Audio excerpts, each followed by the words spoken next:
Arrestato il responsabile dell'ufficio tributi della Regione Veneto, accusato di associazione a delinquere e turbativa d'asta. Task force delle forze dell'ordine contro il lavoro nero nel calzaturiero, chiusi 14 laboratori cinesi. Si alza la protesta fra gli studenti medi a Mestre, occupato poi autogestito lo Zuccante, in serata occupato anche il Franchetti, gli insegnanti approvano.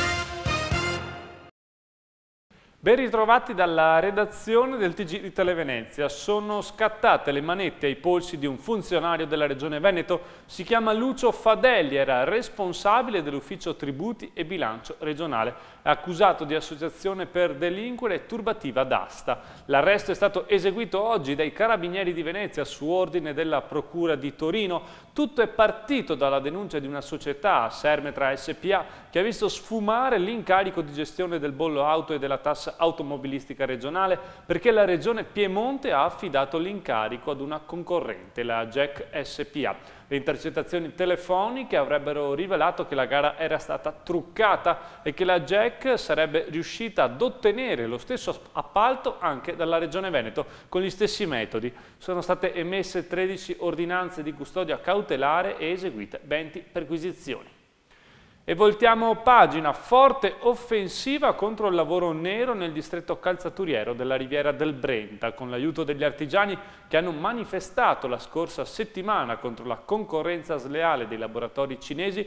I finanzieri, i carabinieri e gli ispettori del lavoro hanno scovato 17 laboratori dove si lavora giorno e notte nei fine settimana, pagando in nero gli addetti. I dettagli nel servizio.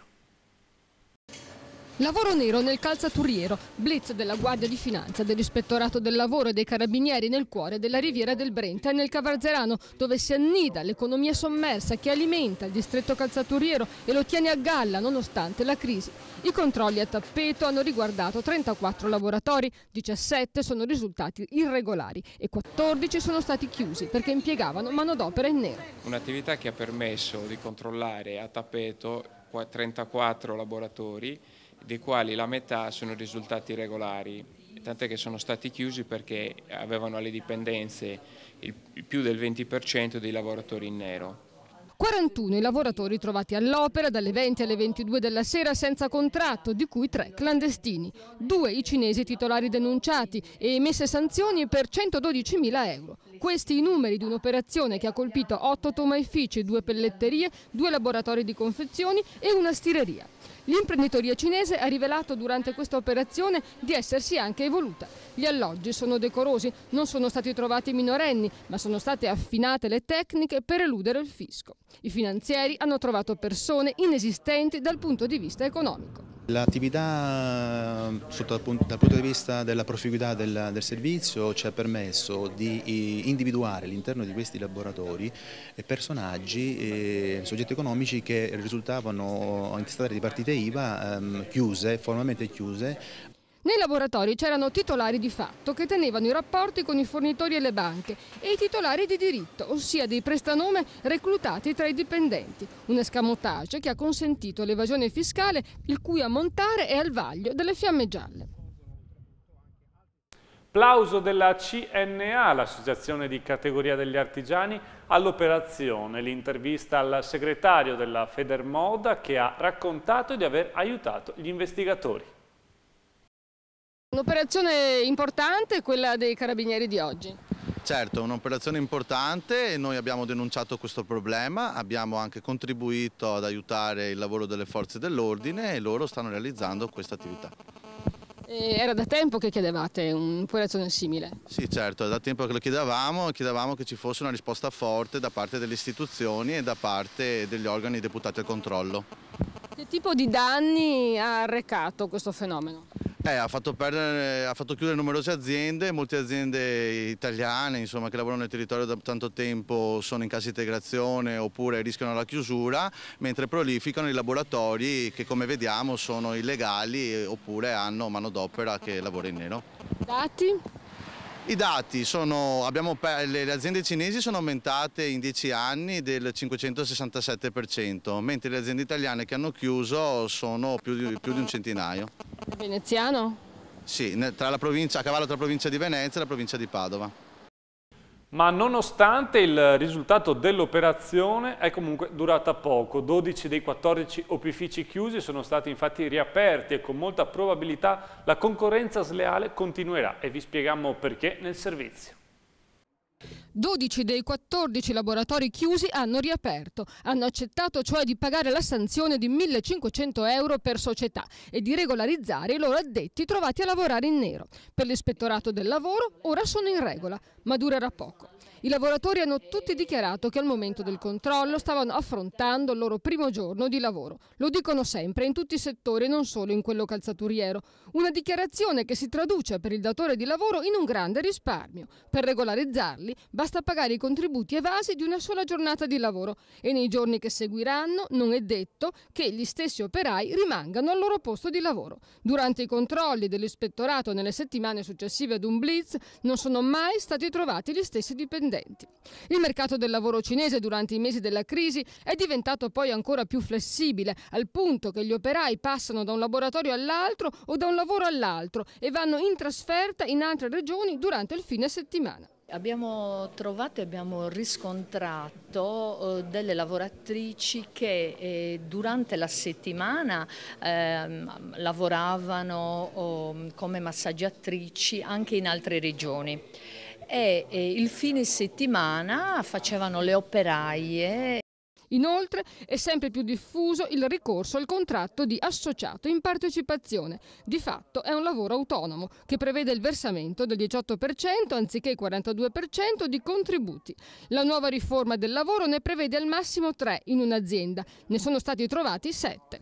Figure nuove in quanto oltre ai classici lavoratori in nero abbiamo riscontrato anche 22 posizioni di lavoratori autonomi, quindi di lavoratori tra virgolette regolarizzati in maniera autonoma ma che degli autonomi non avevano né diciamo, le caratteristiche per quanto riguarda la legge, ma soprattutto per ciò che concerne la prestazione di lavoro.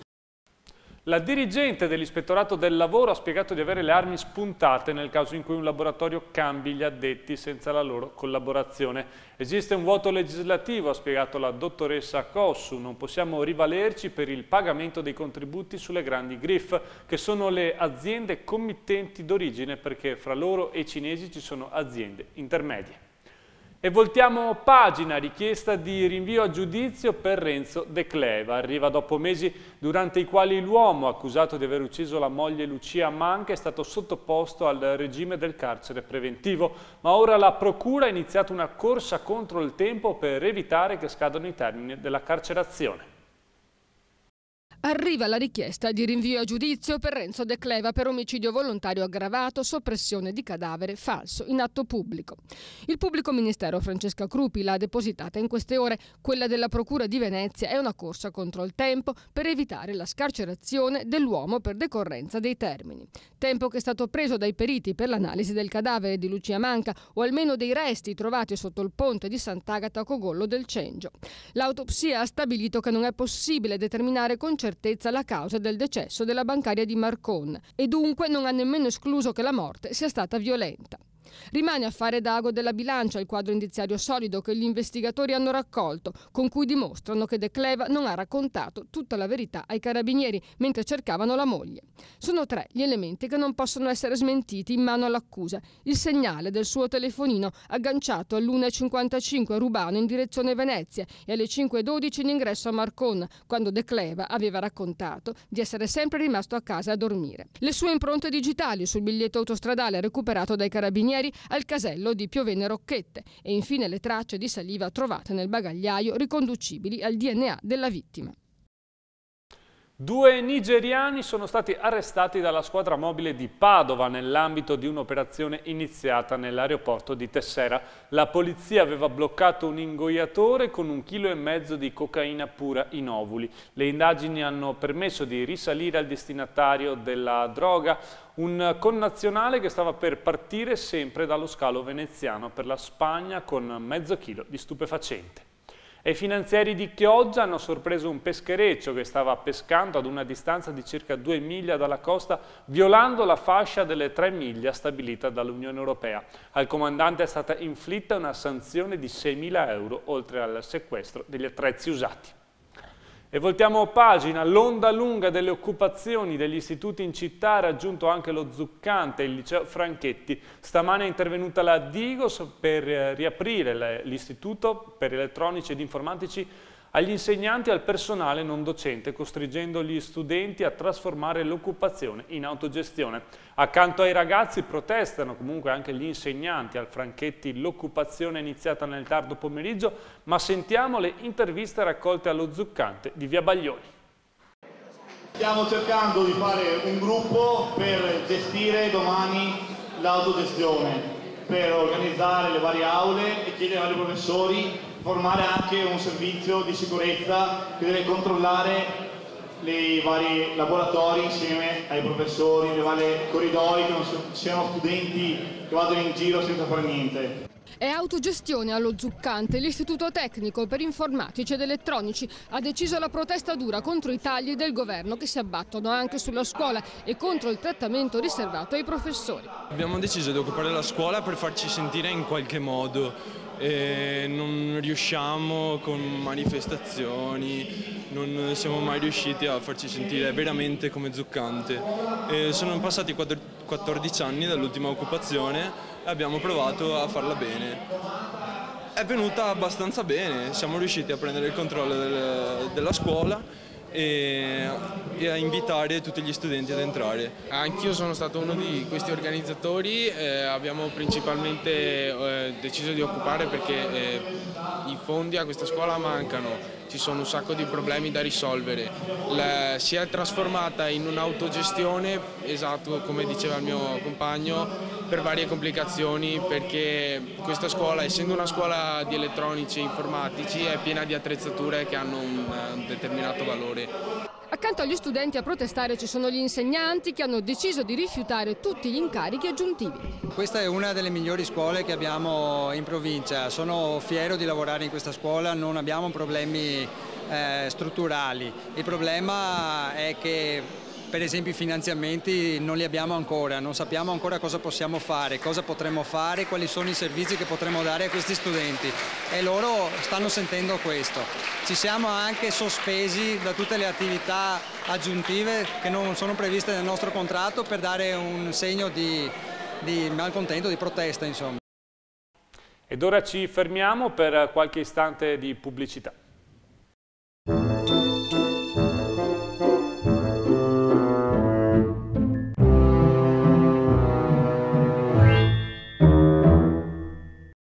Il Noceto presenta Noce d'Oro, qualità superiore, sapore inconfondibile. Cerca il punto vendita più vicino a te su www.ilnoceto.it.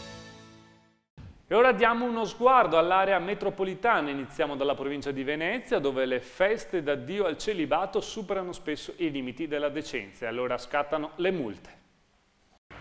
Basta con gli eccessi a Jesolo. Per gli addii al celibato o al nubilato considerati osceni scattano le multe da 25 a 500 euro. In questo modo il Comune vuole dare un taglio netto alle abitudini ormai consolidate che hanno fatto di Jesolo e in particolare di Piazza Mazzini un teatro di scene volgari. A questo punto il problema è chi stabilisce il limite della decenza. Cercasi un nome per l'ospedale civile di Chioggia. L'ipotesi per il momento più accreditata è l'intitolazione alla Madonna della Navicella, data la vicinanza con il santuario. Dal canto suo, l'associazione Partigiani avanza 3 proposte: Antonio Felice Ravagnan o Riccardo Ravagnan, entrambi sindaci della città, oppure la senatrice Marisa Merlin, che proprio a Chioggia fu consigliere comunale. Ci spostiamo ora nella Marca trevigiana, dove la piena del Piave ha riportato alla luce dei misteriosi resti. Sentiamo. Ossa umane sono affiorate dal Greto del Piave in località Campagnole a Nervesa della Battaglia. Una mandibola e parte del collo che potrebbero appartenere ad un soldato della Prima Guerra Mondiale o forse a una delle vittime del Vajont. Ora saranno le indagini scientifiche predisposte dalla magistratura a chiarire il mistero della datazione. Meno aziende ma più grandi, cambia così, secondo lo studio realizzato da Sergio Maset, la conformazione dei produttori agricoli trevigiani, che nell'ultimo decennio hanno visto chiudere 13.000 imprese, condannate le aziende più piccole inferiori ai 2 ettari. Bene invece quelle sopra i 10 ettari sono passate dal 5,2% all'8,3% e lavorano più della metà della superficie. Andiamo infine nel Padovano, ci sono buone notizie per la salvaguardia dei monumenti, protagonisti un gruppo di giovani.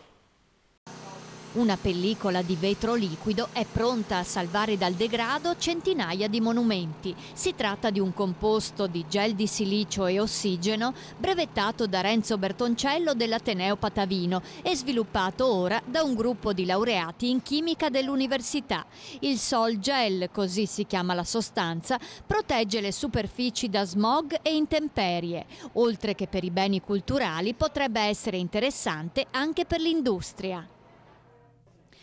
Padova si prepara a vivere un Natale all'insegna dell'austerità, con 12 milioni di euro in meno di tredicesime, il che si ripercuoterà sulla spesa per regali e viaggi, ovviamente in forte calo, circa 17 milioni di euro in meno rispetto al 2011, secondo una ricerca di Confesercenti Padova.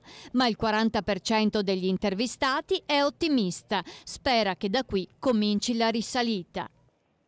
Ed è polemica per le previsioni altalenanti del centro marea. Alle 22 di ieri la marea si è fermata ad 1,27 m, dopo che il centro aveva cambiato versione più di una volta, preannunciando anche il 1,40 m. Per domani sono previsti nuovi picchi, anche se però modesti. Vediamo allora insieme che tempo farà nei prossimi giorni.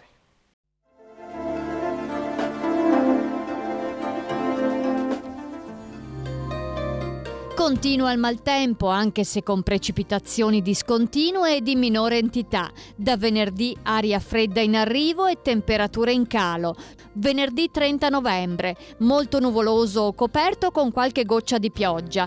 Bora moderata, valori termici in abbassamento, mare mosso o molto mosso. Sabato 1 dicembre, nubi di passaggio ma non piove. Temperature in ulteriore lieve calo. Domenica 2 dicembre, coperto con deboli piogge sparse durante tutta la giornata. Vento di bora, livelli termici in calo compresi fra i 4 e i 6 gradi.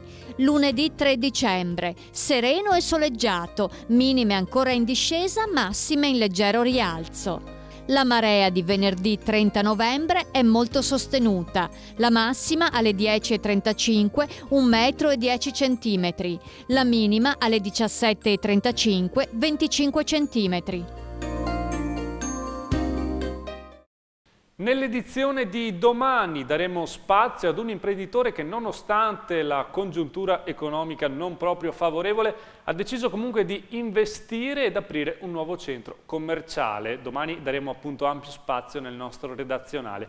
E adesso la nostra copertina finale, dedicata quest'oggi alla prosa arguta e graffiante di Luigi Pirandello. Ascoltiamo qualche brano della sua famosa commedia Pensaci Giacomino, andata in scena a Spinea nell'ambito del 13° Festival del Teatro Comico ed Autore. Con queste immagini io vi saluto e vi do appuntamento alle edizioni delle 6:30, 7:30 e per l'informazione serale 19, 20:30 e 23. Arrivederci dalla redazione del TG di Televenezia. Che bene vuoi che te voglio? Bene di padre! No, più! Un padre sì, fa del bene ai suoi figlioli, ma li ha fatti lui, è suo dovere. Lei è più che padre per me. Sì, ma tu come padre considerami e basta avessi, dico poco, 20 anni di meno, quasi 70, dunque pace e nient'altro. Va bene, lei sarà il nostro vero padre, ecco, e avrà bisogno di cura, d'assistenza, ma ci sarò io, la curerò io, e inoltre sarà il padrone della mia casa e non si pentirà mai del bene che mi avrà fatto. Ma che dici, figliola?